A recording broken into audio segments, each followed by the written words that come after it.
நேற்று மா சுப்பிரமணியன் சொல்றாரு அந்த அந்த இர்ஃபான் பற்றி முதல்ல வந்து கடும் நடவடிக்கை எடுக்கப்படுனாரு. நான் கேட்குறேங்க, மக்கள் புரியட்டும். இர்ஃபான் பண்ண அந்த அஃபென்ஸுக்கும் கஸ்தூரி பண்ண அஃபென்ஸுக்கும் எது சொசைட்டிக்கு அகெயின்ஸ்ட்? ஒரு ஒரு ஒரு வந்து தொப்புள் கொடி அறுக்கிறாரு. எவ்வளோ சீரியஸான விஷயம் அது. இவங்க ஏதோ சொல்லிட்டாங்க, இது வந்து முழுக்க முழுக்க அவதூறு, டெஃபமேஷன்.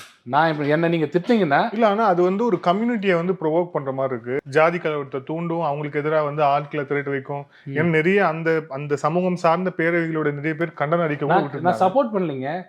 அஃபென்ஸை கம்பேர் பண்றேன். ஒரு கிரிமினல் சைடில் பிராக்டிஸ் பண்ற லாயரா எது அஃபென்ஸ் அதிகம், இதுவான்னு பார்க்குறேன். இதுவும் அஃபென்ஸ், இதுவும் அஃபென்ஸ் தான்.